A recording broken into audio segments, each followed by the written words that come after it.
Did you ever thought about working in a pawn shop? It's one of my dreams actually, yeah, but Really? Porn, not Same dream. Yeah. So we share the same dream. So today we've got with us Daniel Jenks, and let me tell you where I know Daniel Jenks from. I know him from the Discovery advert. With Discovery Insured, you can get back up to 50% on your fuel spend every single month for driving well. Oh, tell them about Uber. And up to 25% off Uber rides. And you get impact alert. It calls emergency services when you can't. And many other fantastic rewards. Get him. Yeah, that's me. I play you? Russian policeman. The Russian Russian policeman. policeman. I must say, quite successful. Why do you drive so slow? So we get points. Okay. Got to get points. So what do you get for you when you get fast? When you drive fast? smoothie. If you drive slowly, drive well, you get a smoothie. How did you get involved in this industry? I think it was Michael Caine, the British actor, who somebody once asked him, do you have any advice for young actors? And he said, if you can do anything else, do it. And there was never anything else I could do. But I remember when I was a kid, I watched the movie Backdraft. Remember Backdraft? For sure, I remember. You were a kid, I was an old man. Yeah, all right now. And I watched that movie and I felt, I've got to be a fireman. I really want to be a fireman. That looks amazing. And then I remember I watched the movie The Siege about FBI agents. And I thought, I want to be an FBI agent. That's amazing. And then I watched, Apollo 13. And I want to be an astronaut.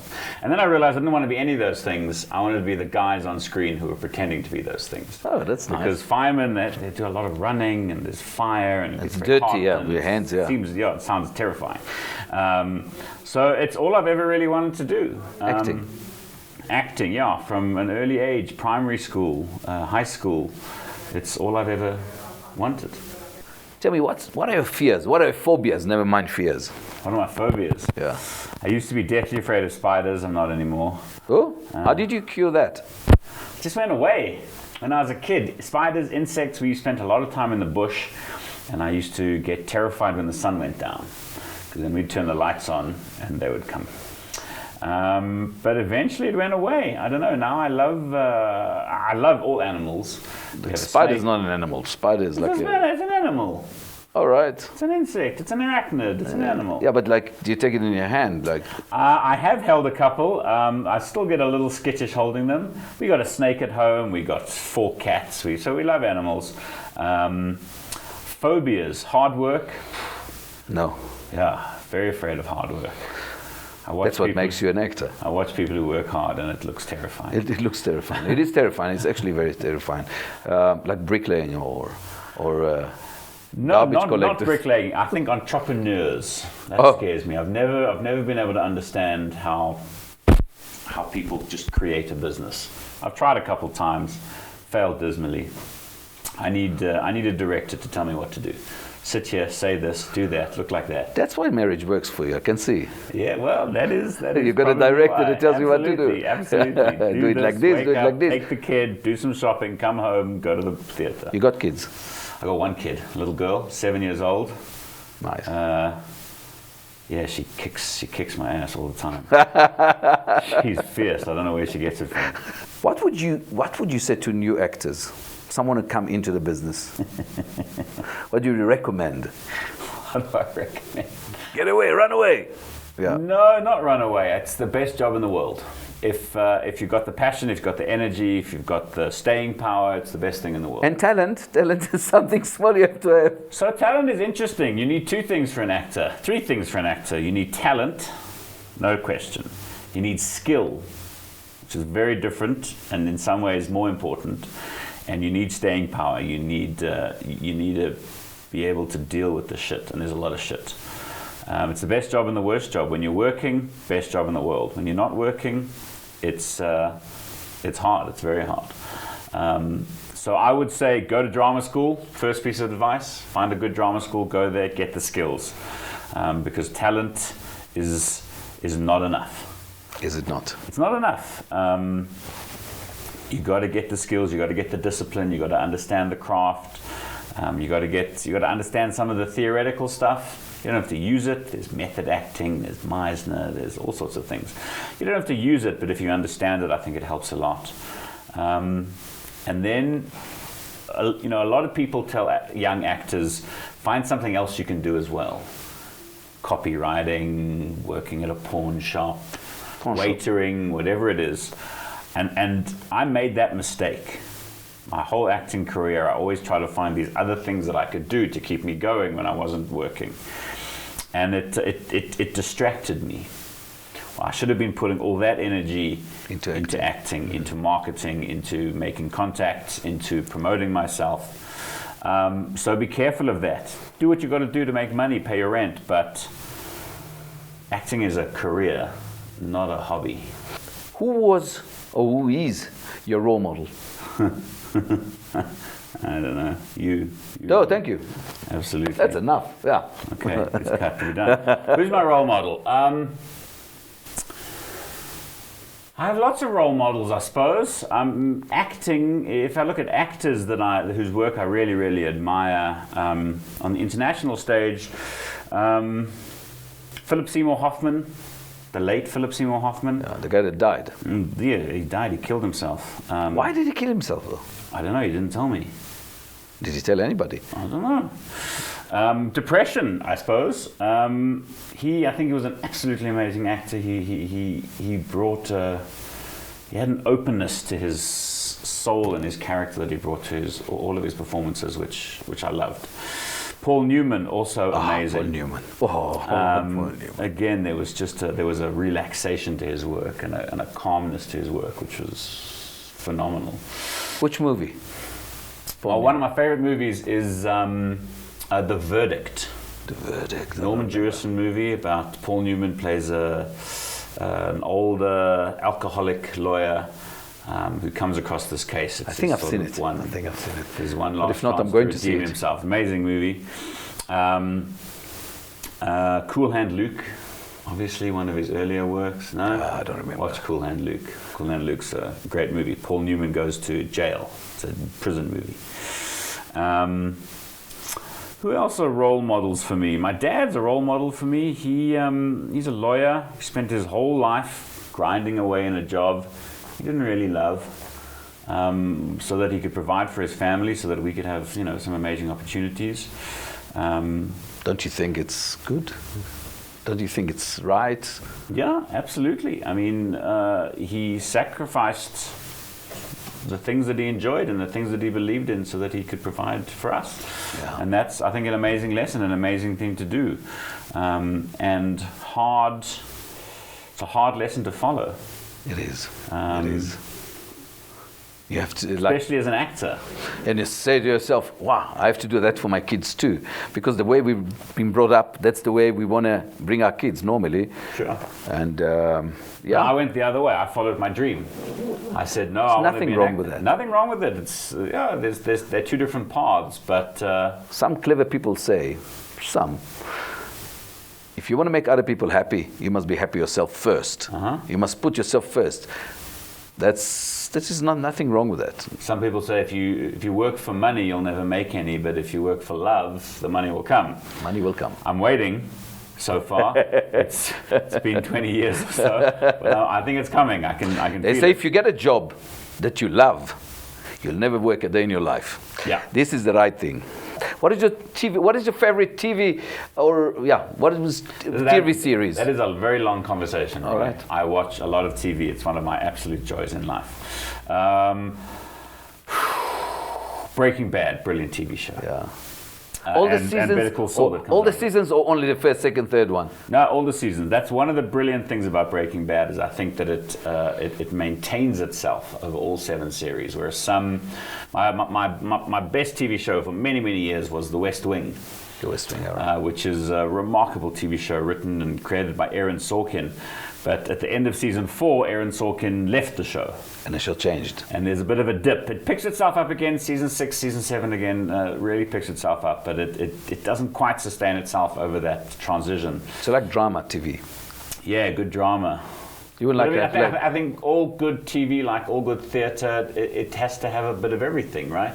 I don't know. You got to laugh, you got to cry, you got to be scared. Yeah, people say I'm very superficial, like I said before, like 2.5 Men for me was like, and to be honest with you, even better than this, my really role model is Al Bundy from Married with Children. Yeah. So that's for me like, Okay. yeah, from there you can't go much lower. That's, well, when I met my wife, when I married my wife, her favorite TV show was CSI Las Vegas. Oh, all right. It was touch and go when I found that out, but I decided to give her a chance, and it's worked out. I've helped her discover some good TV, I think. With the CSI. Don't you think every man or woman that watches CSI will say, that's not a bad way to get rid of him? No, because I mean, when I watch CSI, all I think is if I worked in a crime lab, Yeah. I'd want more light. Because their crime labs, they're dark, there's blue neon everywhere, it's very fancy glass doors. I would think to myself, we should turn on some lights. That would make sense to me. Turn on the lights, guys. Turn on the lights. I've got some question for you. That will be very personal. So, Oh, good. very, very personal. So, who's your greatest supporter? My wife. Really? Surprised. I'm surprised. Why is that? Normally it's your mummy, or, you know. Why, My second parents hand. have been an amazing support to me my whole life. I don't think I would have made it without them. There's no question. I grew up, I was dyslexic in school. We all were. Struggled a lot. And they kept me alive. They kept me going without a doubt. But now I think the baton has passed. Hopefully, I've cut those apron strings. And now it's my wife, absolutely. Do you have a hobby? Do I have a hobby? I do have a hobby. Well, do I? My wife actually told me the other day I You must ask didn't your have wife. any hobbies. You must ask your wife. What do I like to do? I love watching TV. I love watching film. It's probably my favorite thing to do. I listen to a lot of audiobooks. I make things. For my opinion, you must read audiobooks because you got one of the most amazing voice, really. Thank you very much. And anyone watching who feels that I have a I nice voice really feel- and might have a job for me, my number will now appear on the screen, and you can contact my agent. If you want, your number will appear on the screen. Oh, over there. On the screen, yeah, on the screen. Yeah, Yeah, on the screen. In front of me. It's on. Can't you make it appear in front of me? Excellent. Okay, so I make things. I love to make things and fix things in my little workshop in my garage. What else do I do? I shoot a little bit. Shooting? Yeah, I like Oh, to shoot. competition shooting. I don't do competitions. I'm part of a shooting club, so we do nice. sort of training there and stuff. What else do I do? Mainly, I just think about acting and film, Nice. theatre, and Nice. television. Drink of choice? I don't Cocktails drink. or spirits? I don't drink. Coffee? On the 5th of October, just passed now, I was 16 years clean and sober. Clean sober meaning you used to be heavy on the booze. I am a recovering drug addict, not an alcoholic, but it's all the same thing. But that was a long time ago. Back in the day, my favorite drink was a double vodka, double lime. All right, all right. Sweet. I can't drink. No, I can't drink to save my life, so I'm not a great drinker. I have one beer and that's it. That's me. Right. Very economical though. Very, very economical. Yeah, sure. Cheap date. Cheap date. Have you tell me about a project or that you accomplished that you consider that was the most significant in your career?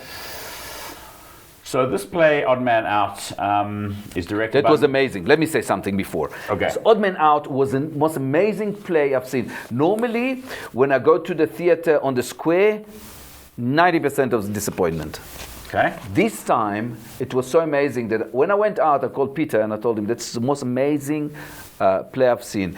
Your role was amazing. The girl, I don't know her name. Ashley Harvey. She was amazing She was as amazing. well. She was amazing. She was there on stage the whole time. You were so amazing with the acting, and it was funny. It wasn't hard. It was comedy. funny. It's at its heart, it's a in the comedy. middle, just before the end, I wanted to cry. It was so good, and at the end was really, really. It was amazing. Guys, you have to see it. Do you think on a rerun of that? There we are definitely talking about bringing it back. We've had a short run for this opening run, and so I definitely think that it will come back to Theatre on the Square. Hopefully, maybe some festivals, Cape Town. We'll see what happens to it. We're going to have a podcast as well of your show in our radio. You are invited to my radio interview. I will come. So we're going to have that. We're going to have that as well running for you. It was an amazing. I must say, from bottom of my heart, it was amazing. amazing, amazing, amazing. You can carry on. Thank you. Okay, so this play, it's directed by Megan Wilson. It stars Ashley Harvey, Russell Savadir, and Michelle Levine. But me and Ashley and Megan have done, this is the second play we've done together. A few years ago, we did a play called Bash. And I think these two productions actually probably sit at the very top of my list. Megan is a very rare kind of director in South Africa. She works a lot in the corporate sector, so she does only about one play a year, so she picks her projects very, very specifically.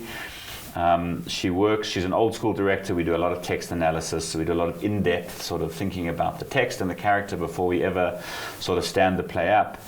And it's a privilege to work like that, and Ashley is just a breathtaking actress, one of my very best friends, love her dearly.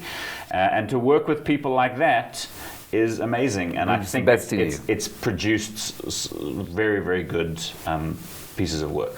What is the funniest thing that happened to you in your business? Like something that the audience can really laugh about. So let me think of a funny story. The second film I ever did was a big Hollywood production. It was Ali. Ali, yes, for sure. Ali? Were you there? I'm in about 18 seconds of Ali. That's good. 18 seconds. And it's directed by Michael Mann, who's a massive Hollywood superstar. It was shot in Maputo, so we went out there.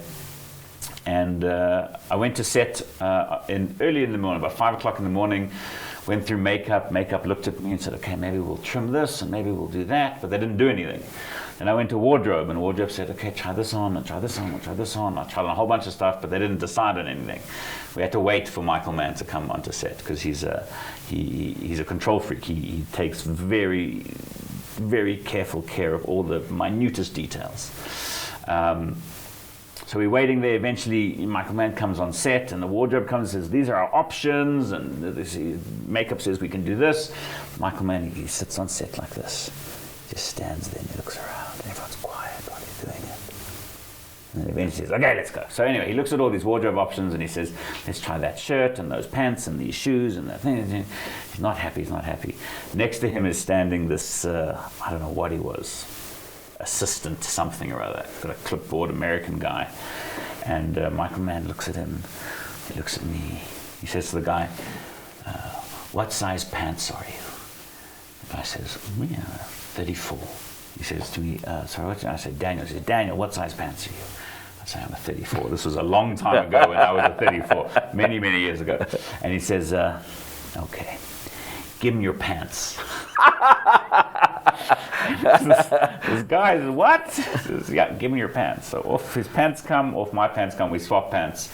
And then the interesting part of the story is the whole scene, I'm sitting at a table, the tablecloth. No one sees the pants. Can't see the pants. But that's what makes Michael Mann, the details, yeah. Give him your pants. What do you hate doing? What do I hate doing? Homework and dishes. No, I like doing the dishes. I'm not mad about homework. Yeah. But what do I hate doing? I'm not very good with people. That's why you relate very nice to the. All right. I related very much to a lot of the stuff that Ryan goes through. Big social situations, going out, opening night after the play. Peter, I'm sure you were there. I don't know why I'm talking to you because the camera can't see you, but Peter's right over there. Everybody. Yeah. Peter Feldman. Opening night, I've just done this thing. I relate very much to the character. It's a very hard journey to get into that character. It takes me. When we started, it would take me days to stop twitching. I twitch a lot in the play. And you never look at the lady's face. That's amazing. The worst thing in the world. Not being able to look. The loneliest experience one of the loneliest experiences of my life. Being on stage for 90 minutes and not looking in anyone's eyes. It's terrible. Anyway, so opening night, I come out. There's 100 people there, and they all want to hug me. And it was nice. Yeah. So. What do I hate doing? I hate weddings. Weddings are my worst thing. Yeah, me too. From 33 years ago, I really hate weddings. Yeah, mine was 33 years ago, and since then. Ever since then, can't go to a wedding. Can't go to a wedding. That's my idea of a nightmare. You sit at a table of 10 people. You know one of them. and then you have to Make conversation. I remember once, and my wife's a very social person. She loves people. She loves making friends. So early in our relationship, we'd sit at a table at a wedding, and the guy next to me would say, "Hey, I'm Jeff. I'm Daniel." And then he'd say, "What do you do?" And I'd say, "I'm an actor." No, really, what do you do? And then my wife would nudge me and say, "Ask him what he does." And I'd go, "Oh, right. What do you do, Jeff?" He'd say, "Oh, I work in, I don't know, HR at a bank." And I go, "Okay." And she'd nudge me and go, "Say something else." So I never know what to do in those situations. Are you a morning or night person? I'm a night person. Yeah. Which means my life we never sucks, right? No. If it were up to me, I'd get up at 10 o'clock in the morning, I'd go to bed at 2 o'clock at night. That's beautiful. It's not, because then I had a kid, right? Yeah. And the kid wakes up at 5 o'clock every morning. You can set your watch to it. Is it? She can go to sleep at midnight, she'll wake up at 5 o'clock. And she has since she was, I don't know, 1 year That's old. good. She's going to be a hard worker. So now I've got to do school lift, and I've got to go to bed early because I've got to go up early, and so I'm definitely a night person, but not anymore. All right. What do you want to do when you grow up? What do I want to do? I want to make something of myself. I turned 40 2 years ago. I thought, okay, it's time to make something of myself. You know, 40, they say, it's when a man understands his own mortality. Yeah. And did you? No. All right. So you wait 50. I'm dyslexic and I'm a recovering drug addict, so I have no memory. Right? I don't remember my life, and I don't think about the future. I think you recovered. After 15, 16 years, you recovered. There's no such thing as recovered. No such thing. You never recover. You're always in recovery.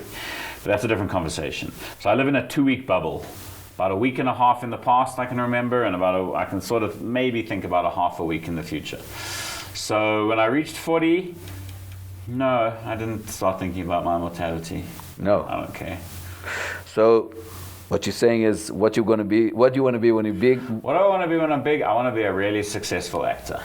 So you want to continue being an actor. It's your Well, last no, I choice. want to become really successful. For me, you are successful. For me, what you've done to me, after seeing hundreds of plays, was amazing. I don't know, maybe I just hooked into that particular one. Maybe it was just me. But I believe that many people like me, they don't see a lot of plays, would love that one, that particular one. And your acting was amazing. And thank you for coming to see me. Thank you for having me. Thank you. Thank you so much. Thank you so much. Toda raba. Cut.